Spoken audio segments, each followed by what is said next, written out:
예, 수고 많이 하셨습니다. 주말에 병나신 분도 있고, 제가 그랬죠? 실습이 끝나는 날 병난다고. 그래서 과로하지 말아야 돼요. 지금 가능성 있는 분들이 이렇게 생겨요. 그 하루에 6시간 이상 실습을 하면 병이 나요. 6시간 이상을 하면 30일, 20일째, 15일째 그렇게 끝날 때. 그래서 6시간 이내로 실습을 하라는 이유가 그거예요. 그 다음에 또 6시간 이내에 실습하라는 이유는 뭐냐면, 안 하던 타이핑을 하루에 막 5시간씩 하게 되니까 그걸 8시간을 해봐요. 당연히 병나요. 6시간 이내에 해야 되거든요.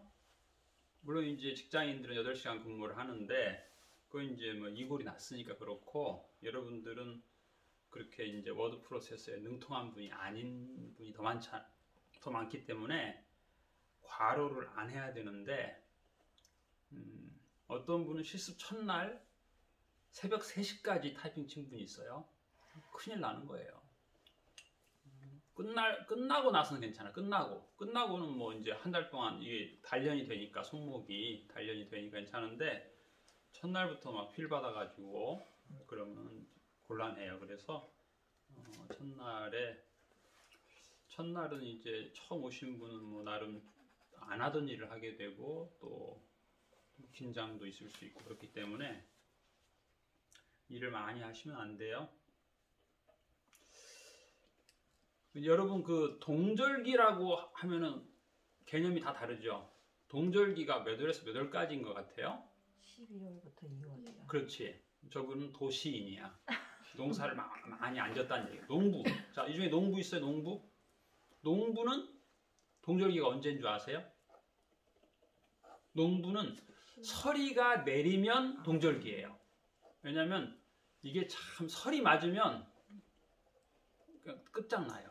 예를 들어서 1년 동안 고구마 농사를 지었는데 설이 맞았다. 그럼 끝장나는 거야.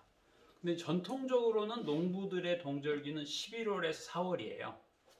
그때 설이가 많이 내려요. 그런데 꼭 그런 건 아니야. 어떤 때는 5월에도 우박이 내리고 설이가 내려요. 5월에도. 해년마다 그런 건 아니에요. 그 다음에 10월에도 설이가 내릴 때가 있어요.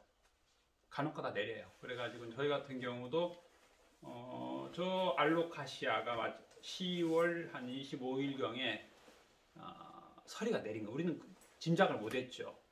그 다음에 어디 있어요 또? 여기 벤자민.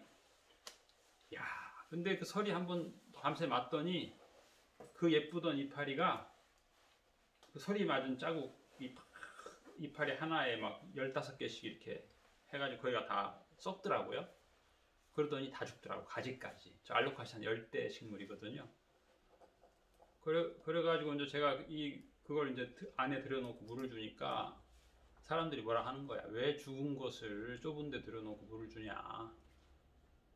그런데 다 살았잖아요. 알로카시아 살았잖아요. 죽었는데 여름에 되니까 살아나더라고요. 계속 물 주니까. 얘도 마찬가지. 벤자민도 완전히 죽었는데 자세히 보면 이 원줄기 죽었어요. 원래 막 컸거든. 3m 이상 됐거든요. 벤자민은 저 따뜻한 지방 가면은 10m 이상 커요. 그래서 동절기가 굉장히 무서워요. 화분 관리하는데.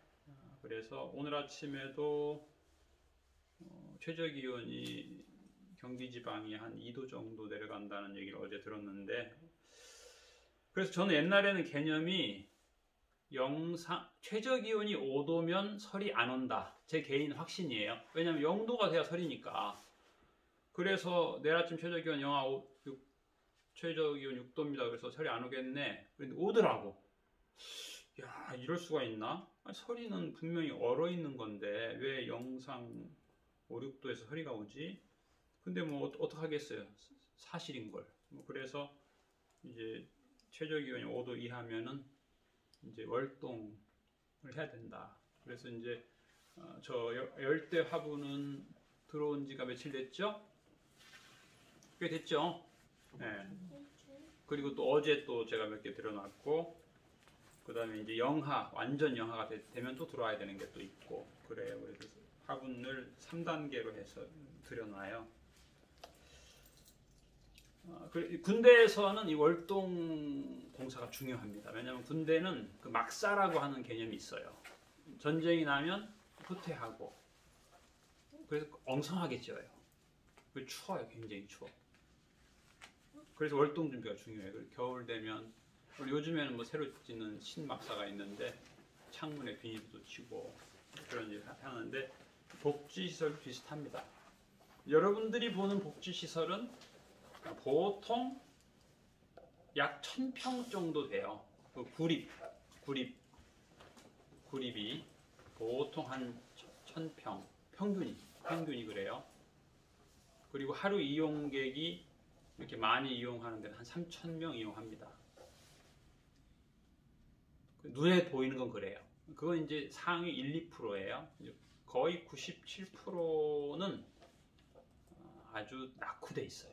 안 보이죠. 다 숨어 있어가지고 보통 이제 아동센터 그럼 하루 이용객 최대 30명 이하 비교가 안 되죠. 걔네는 하루 3000명, 30명, 1000분의 1이에요. 평수도 많이 20, 30평.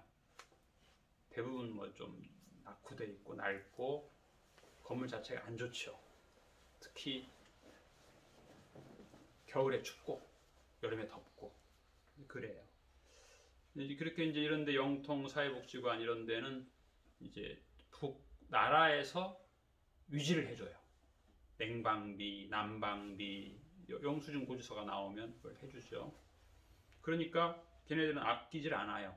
여름에는 에어컨 세게 떼고 뭐 겨울에 난방 세게 하고 그런데 이제 일반적으로 사회복지시설은 그게 안 돼요. 전국적으로 이제 평균적으로 보면은 1년 내 냉난방비라고 지원하는 게 한 100만 원 정도 돼요. 근데 우리가 이제 몇 년 전에는 그 한 달 전기세가 100만 원 나왔어요. 한국전기공사에서 놀랬어. 사용액 100만 원, 과태료 100만 원, 200만 원. 한 달. 저기 이제 화장실에다가 라제타를 켜놨거든요. 24시간. 근데 그게 그러니까 화장실 가면 덥더라고. 그리고 이제 방방마다 난로를 놓으니까 애들이 저녁 때 모르고 그냥 켜놓고 가기도 하고. 그래서 이제 그런 적이 있어요. 그리고 이제 가스레인지 같은 걸 다 인덕션으로 뭐 하이라이트 바꿨더니 이 전 배약 용량이 미달하는 거죠. 그래서 자꾸 이 두꺼비 자동 차단이 자꾸 돼요. 근데 뭐 갑하다가 지금 압력밥솥 2개, 인덕션 또 하이라이트 각각 3구씩 막 돌리니까 뭐 견디지 못하는 거죠. 그래가지고 전신주 옆에 인입선이 불이 났어요. 불이 나가지고 우리가 2개를 다시 신설했죠. 그러니까 봄, 가을에 전기 거의 안 써도 기본료가 15만 원 정도 나오더라고요. 근데 1년 12달에 100만 원 이내에서 일반적으로 써야 되는데 안배를 해야 한 달에 한 7만 원 정도를 써야 되는데 봄, 가을에도 15만 원 나와버리고 겨울에 50만 원 넘게 나오면 이게 감당이 안 되잖아요. 그래서 지난주에도 단열 공사를 좀 했잖아요. 우리가 단열 공사. 근데 이제 더 해야 돼요. 이번 주. 게다가 저는 극단적 환경보호론자입니다. 어느 정도냐면 제가 영통에 홈플러스를 걸어서 여러 번 갔다 왔어요. 여러분 같으면 잘 걸어 안 가겠죠. 영동 홈플러스. 그래서 이제 우리는 이제 월동공사를 할 때 도시인들은 12월에서 1월에 겨울이라 생각하는데 11월부터 월동공사를 해야 돼요. 물론 어떤 사람들은 도시 사람들은 월동공사를 왜 11월에 하냐, 12월에 해야지. 근데 12월에 월동공사 하면 굉장히 추워서 고생합니다. 사다리 타고 막 올라가는데 12월에 눈 오고 막 그러면 추워서 고생해요. 그러니까 조금 덜 고생하려면 좀 아쉽기는 하죠. 월동공사를 최대한 늦게 하면 좋은데 늦게 하면 굉장히 추워 고생해요. 콧물 흘리고. 그러니까 11월에 월동공사 하는 것에 대해서 너무 억울하게 생각하지 마세요. 지난번 어떤 사람은 자기 실습 끝나면 월동공사 하라고 나한테 부탁했어. 내가지고 원래 10월 말에 하려고 했는데 그 양반이 부탁을 해서 지금 11월에 하는 거예요. 10월에 하면 안 춥고, 왜냐면 이게 쇠를 만지거든요, 손으로. 그럼 손 시려워요. 근데 10월에는 손이 안 시렸거든, 그래도. 근데 11월에만 해도 쇠붙이를 만지면 손 시려워요.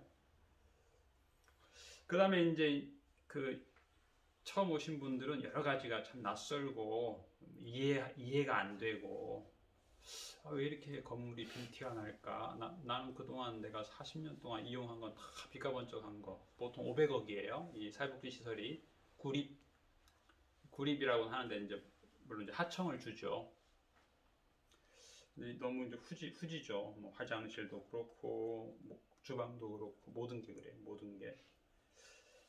또 그런가 하면 또 이제 그 선입 실습생이 뭐라고 이렇게 하라고 이렇게 하는데 그것도 별로 이해가 안 되기도 하고 왜 퇴근할 때 플러그를 빼고 가냐 그냥 끼고 가면 아침에 와서 안 껴도 되는데 그런 생각도 들고 그래요. 근데 이제 우리는 이제 그 대기 전력 20%를 아끼는 거예요. 전기세 20%를 아끼기 위해서 그런 것이 있고 그 다음에 또 그런 경우도 있어요. 이제 예를 들어서 만약에 오늘 새로 오신 분이 원예학 박사다.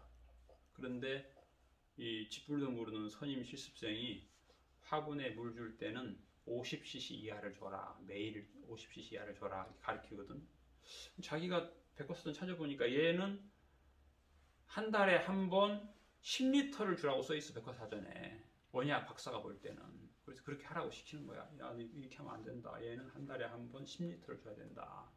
봐라, 책에 써있지 않냐. 그렇게 가지고 한 거야. 이게 옛날 진짜 있었던 일이에요. 그래가지고 내가 50cc 주라고 그랬는데 얘네들을 뭐 어떤 건 일주일에 한 번 10리터 여기 써있지 않냐. 흠뻑 넘치게 줘라. 넘치게 주라고 한 거야. 그래가지고 그대로 했어. 그래가지고는 저기가 원래 저게 밑에가 마루고 원래 카페트에 저기 원래가 카페트가 다 썩었어. 넘치니까.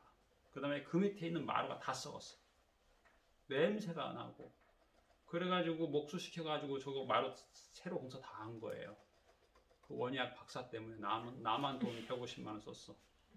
그러니까 박사라고 너무 박사 티 내면 안 돼요. 여기 왜 이유가 다 있어. 물론 원예학 박사는 얘를 뭐 키우려는 목적이 있는데 우리는 그 목적이 아니에요. 그냥 죽지 않고 살아라. 분재처럼. 왜냐하면 이게 너무 크면 천정에 닿아가지고 휘어지니까 그런 것도 있어요. 또 그래서 또 이제 저희 어머니는 또 여름에 막 물을 막 줘요. 막 여름에. 그럼 뭐 수도료가 3배 나와. 막 주면 물론 좋지. 화분은 좋아요. 막 주면. 그런데 그 수도료 3배 나온 것은 또 내가 내야 되니까 이 수도료를 뭐 시청도 내는 거 아니에요. 100% 제가 내는 거예요. 그러니까 조금 이제 그런 것들이 있어요. 여러분들이 어떠한 분야의 전공자고 막 전문가인데 그 반대로 막 자꾸 하라고 하는 거야. 센터장이 말도 안 되게. 그럼 기분 나쁘죠. 내가 전공인데 왜 저 비전문가가 이상한 지시를 내릴까 막 힘들고 그럴 수 있는데 센터장이 그렇게 할 때는 여러분 공개 질문해도 돼요. 그러나 선임 실습자가 이렇게 하라고 하는데 이거 아닌데? 아니에요. 자꾸 그러면 피곤해. 그건 나한테 개인적으로 질문하세요. 나한테 저기 선임 실습자가 이렇게 하라고 하는데 내가 이 분야 박사인데 이렇게 하면 안 되는데 그럼 내가 설명해 줄게요. 예를 들면 그런 것도 있어요. 방역의 원칙은 이 소독약을 분말화해야 돼요. 사실은 압력을 많이 줘가지고 분말로 해가지고 원칙은 1m 20cm에다 쏴야 돼. 그래서 손이 닿는 데를 소독하는 거예요. 목적이. 그런데 이제 그게 이제 변질이 돼가지고 최근에 보니까는 막 바닥에다 막 뿌려. 왜냐? TV에서 그렇게 하거든. TV에서 왜 그렇게 하는 줄 알아요? 바닥에 왜 뿌리는 줄 알아요? 이게 사실은 내 눈, 코로 들어가면 안 좋아. 사실은 이 방역 소독액이. 그러니까 그 사람들 하루 종일 뿌리기 때문에 계속 이렇게 했다가는 자기 눈에 코에 들어가기 때문에 자기한테 안 좋아요. 그래서 바닥에 뿌리는 거예요. 그 사람들은. 바닥에 뿌리면 미끄러지고 위험하고 실질적으로 이제 여기 이 매트는 그냥 물티슈로 손으로 닦으면 깨끗해집니다. 새 것처럼. 그런데 그냥 걸레질 한다거나 그러면 막 더러워져요. 물때가 껴가지고. 소독약도 마찬가지. 소독약 막 이렇게 뿌려놓고 또 나름 지식이 있잖아요. 소독약 막 뿌려놓고 15분 있다가 닦아. 그럼 이게 다 스며들어요. 이 속으로. 그래가지고 때가 껴. 이제 때를 막 불러들이는 거예요. 그래서 그런 것들이 다 이제 좀 차이는 많이 나요. 특히 뭐 새로 왔는데 이 사람은 방역 전문가야. 그래가지고 또 선배가 바닥에다 막 물 뿌리고 15분 있다가 닦어. 이해가 안 될 수도 있어요. 이해가 안 될 수 있는데 제 강의가 기준입니다. 여러분이 뭐 방역학 박사든 뭐든 간에 그래서 여기서 그렇게 해야 돼. 그렇게 하는 왜냐 특수성이 있어요. 특수성. 여기가 이제 미끄럽지 않은 돌이면은 괜찮아요. 근데 이게 이제 미끄러움을 유발할 수 있어요. 여기는. 그리고 또 이 태권도 매트가 특이해요. 물걸레로 열심히 닦으면 닦을수록 더러워져요. 물때가 껴가지고 그러다 보니까 좀 특이함이 한두 가지가 아니에요. 그래서 그 이제 처음 오신 분한테 이제 선임 실습생들이 이제 여러 가지 정보를 주는데 그게 이제 때로는 과할 수도 있어요. 이제 예를 들어서 이제 뭐 윤 선생님 같은 경우 내가 오늘 마지막 날이다. 오늘 새로운 사람한테 내 모든 노하우를 다 전수해줘야 이 사람이 이제 나한테 전화 안 하고 과거에 그런 경우 많아요. 관뒀는데 다음 날 전화하는 거야. 이거 뭐 청소기가 안 된다, 뭐가 안 된다, 막 전화하고 피곤하잖아. 그러니까 막 가르쳐주고 가는 경우도 있는데 또 첫날 온 사람은 그게 또 과부하가 걸릴 수도 있어요. 이걸 내가 다 해야 돼 첫날부터. 첫날엔 조금 그냥 절반만 주세요. 절반만. 그래서 첫째 중요한 게 이제 여러분들이 그 첫날 온 사람들은 나름 긴장감이 있으니까 그 선임 실습생들이 긴장을 안 하도록 도와줘야 돼.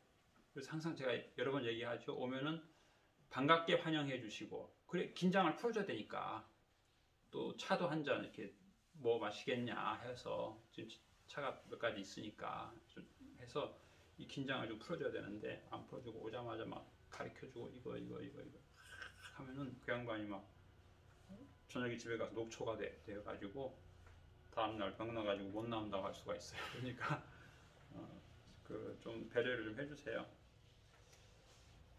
예, 오늘도 좀 따뜻한 차를 좀 많이 드세요. 월동 준비를 하려면은 따뜻한 차를 많이 드셔야 되고. 그 다음에 뭐 점심을 또 안 드시는 분도 있고 아침도 뭐 나는 10년 동안 아침 안 먹었다 끝까지 안 먹겠다 그런 사람이 있는데 감점입니다. 영양제 안 드시고 오셔도 감점입니다. 그 다음에 이제 여기 이제 여러 가지가 있는데 이렇게 좀 여러 가지 좀 피곤한 거 시키잖아요. 유튜브 뭐 강의해라. 그 이제 보너스 좀 줘가지고 A 플러스 주려고 그러는 거예요. 그러니까 너무 상처받지 마시고 나는 뭐 A 플러스 안 받기로 작심했는데 왜 나를 A 플러스를 주려고 하냐 기분 나쁘다 뭐 그런 분도 있는데 그러니까 그 점수는 잘 주려고 그러는 거니까 너무 부담스러워하지 마시고 여기서 이제 유튜브 촬영하는 게 영 부담스러운 집에서 어떤 분은 자기 집에서 식구들하고 모여서 뭐 이렇게 만들기 해서 유튜브에서 블로그에 올리고 그런 분도 있어요. 그러니까 어쨌든 그 이제 그 SNS에 노출을 많이 하는 연습을 해야 된다는 거예요. 그 족적을 남기면 그게 여러분의 포트폴리오가 돼서 나중에 시립기관장으로 갈 때 그게 이제 하나의 재산이 되니까 지금부터 연습하라는 거니까 여러분이 조금 익숙하지 않지만 양해해 주시고 하여튼 중요한 것은 즐겁게 해야 되죠. 제가 여러분 목표가 그거예요. 여기서 좀 즐거운 추억이 있으면 좋겠다. 서로 도와주는 거예요. 서로. 그리고 심지어 이제 어떤 사람은 뭐 한 달 하고 말 건데 뭐 다시 안 만날 건데 뭐 그런 사람도 있는데 그런 말 하지 마세요. 뭐 다시는 안 만날 거다. 뭐 앞으로 쌩 깔 거다. 막. 아니 인생이 뭐 그렇게 간단해요.